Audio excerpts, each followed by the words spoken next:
নমস্কার বন্ধুরা, আমরা সকাল সকাল বেরিয়ে পড়লাম কলকাতা স্টেশনে যাবার জন্য। অর্থাৎ কলকাতা স্টেশন থেকে আমরা ট্রেনে উঠে পড়ব অযোধ্যায় যাবার উদ্দেশ্যে। 11টা 45 মিনিটের ট্রেন। রামলালা দর্শনের জন্য যাব। আমরা এখন পৌঁছে গেলাম কলকাতা স্টেশনে। আমাদের train number 13151 Jammu Tawi express এখানটাতে দিয়ে দিয়েছে।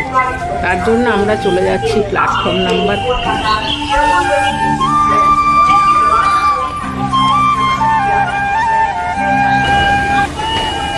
আমরা এখন এসকালেটর দিয়ে নিচে নেমে যাচ্ছি। 3 নম্বর প্ল্যাটফর্মে ট্রেন দেবে।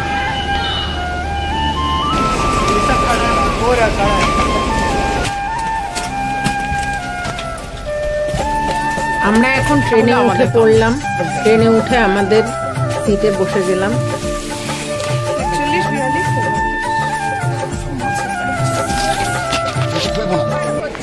13151 কলকাতা জম্মু তাওয়াই।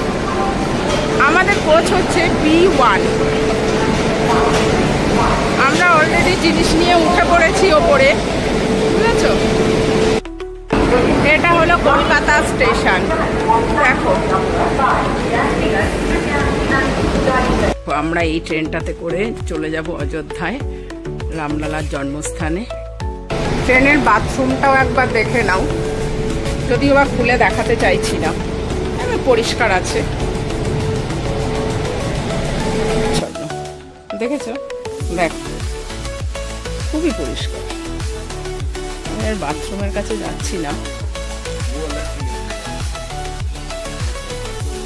দেখো, সাংঘাতিক পরিষ্কার।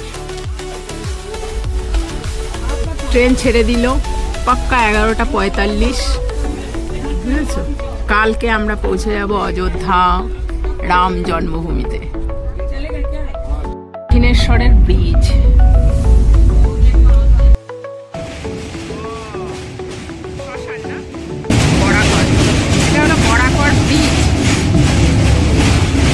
এখন বাজে 5টা 2।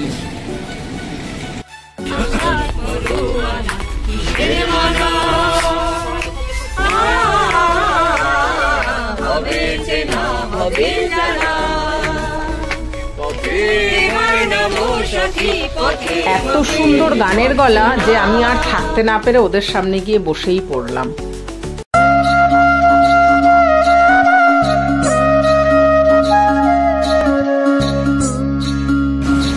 আমরা এক্ষুনি ট্রেনটা দিয়ে নামলাম। এখন বাজে 7টা 12 অযোধ্যা ধাম স্টেশন।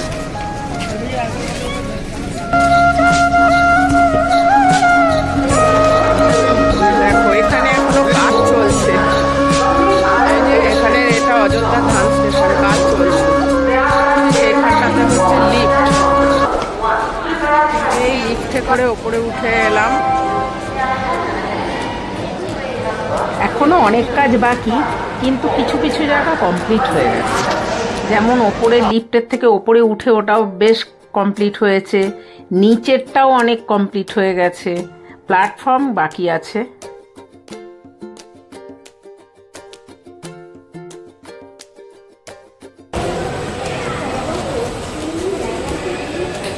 এখানে ডরমেটরির ব্যবস্থা আছে, লকার রুম আছে।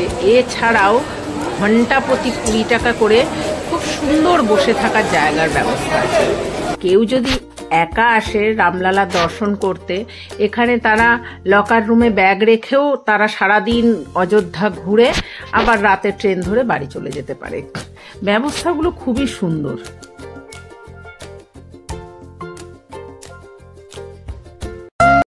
এবার আমরা এসকালেটর দিয়ে নিচে নেমে যাব।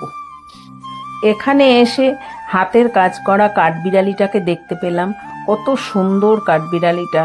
এছাড়াও চারপাশে খুব সুন্দর সুন্দর ড্রয়িং করা রয়েছে।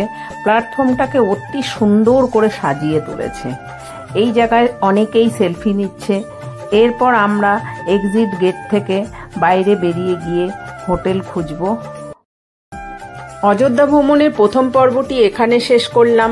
ভিডিওটি যদি ভালো লাগে লাইক, সাবস্ক্রাইব ও কমেন্ট করে দিও।